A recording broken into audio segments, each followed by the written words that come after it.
November 22, 1987, two television stations, hijacked, not by terrorists, not by a foreign government, but by a man wearing a creepy rubber mask. He laughed, spoke in distorted audio, made bizarre jokes, and disappeared, without leaving a single clue.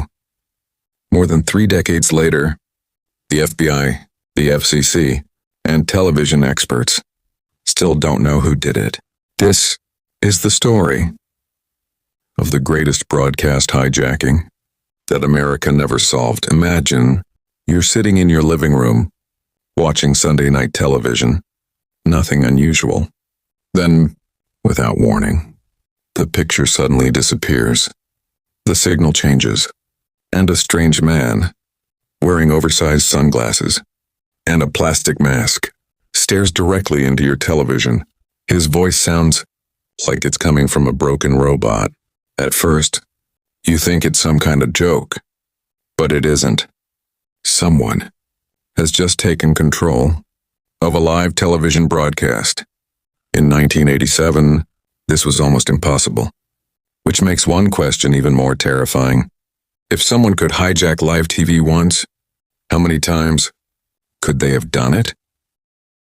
Before we can understand the mystery, we need to understand the face behind the mask. Max Headroom wasn't a real person. He was a fictional TV character created in the United Kingdom during the 1980s.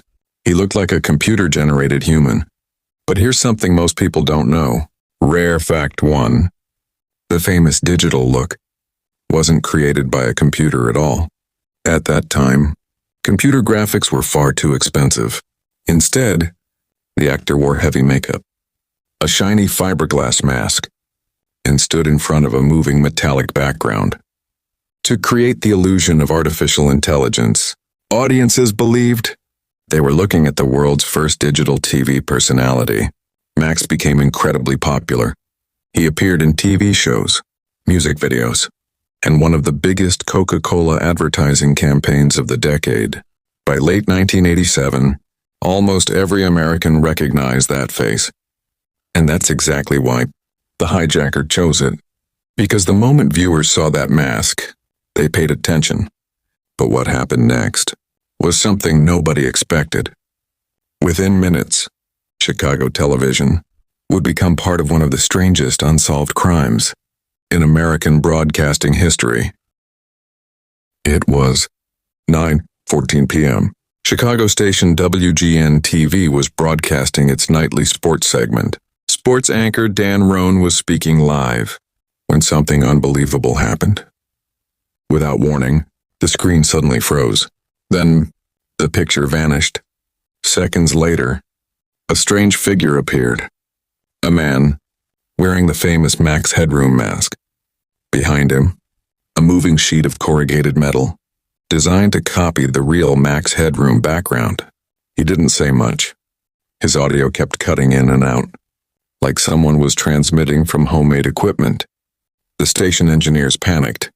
At first, they thought their own equipment had failed. But within seconds, they realized something terrifying. Someone, outside the station, was overpowering their microwave transmission. Back in 1987, television stations often sent signals from one tower to another using microwave links. If someone had a stronger transmitter and knew exactly where to aim it, they could temporarily steal the broadcast. It sounded impossible, yet it was happening. Live on television, the hijacking lasted only about 25 seconds. Then, the signal disappeared. The sports broadcast returned, as if nothing had happened. Thousands of viewers were confused. Some thought it was a prank.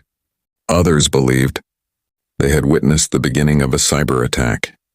But nobody knew the real nightmare was still coming. Just 2 hours later, at around 11:20 p.m., another Chicago station, WTTW, was broadcasting an episode of Doctor Who. Then, it happened again. The screen suddenly changed.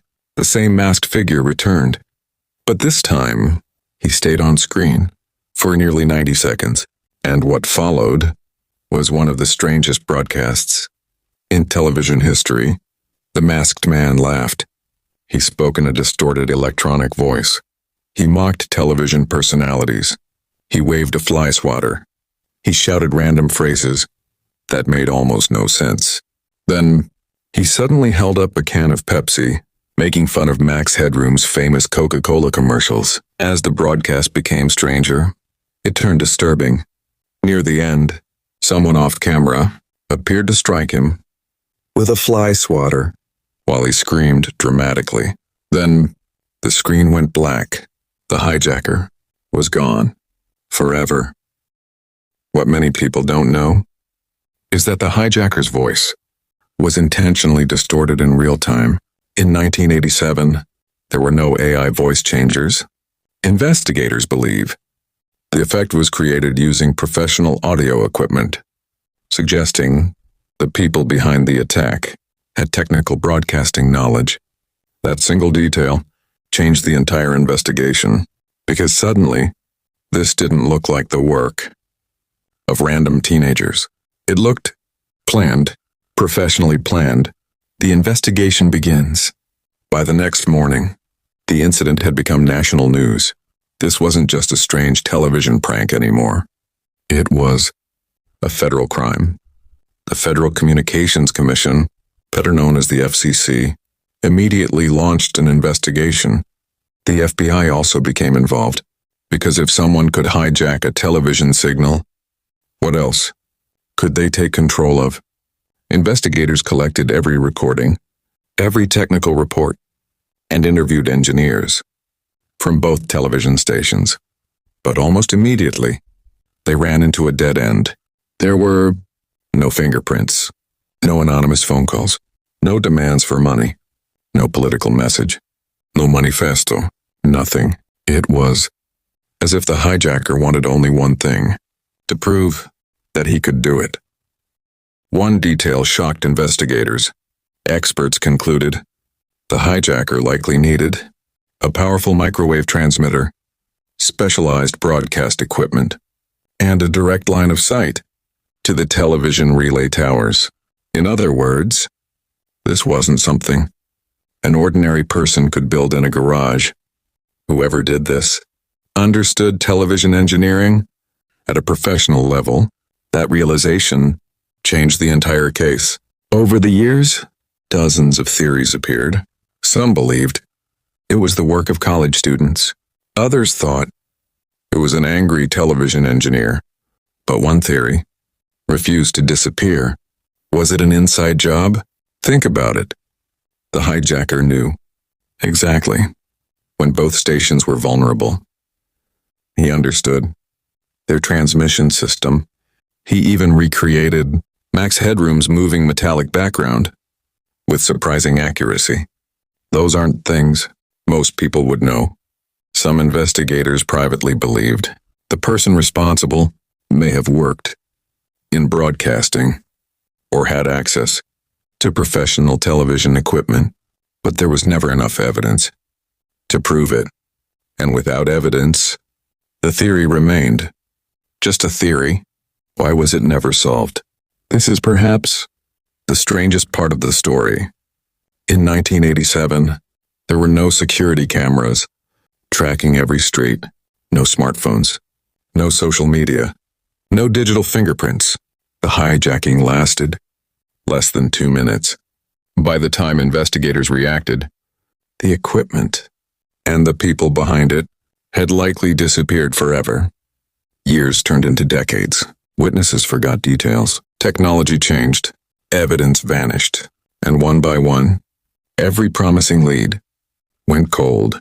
Today, the Max Headroom hijacking remains one of the most famous unsolved broadcast crimes in American history. Some mysteries are solved by science, others by luck. But every once in a while, a mystery survives because the person behind it planned everything almost perfectly.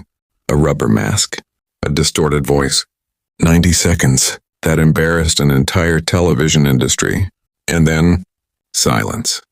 More than 35 years later, the question remains exactly the same. Who hijacked Chicago's television stations, and why? Did they never do it again? Maybe someone watching this video already knows the answer. Or maybe the truth disappeared forever. The moment the screen went black,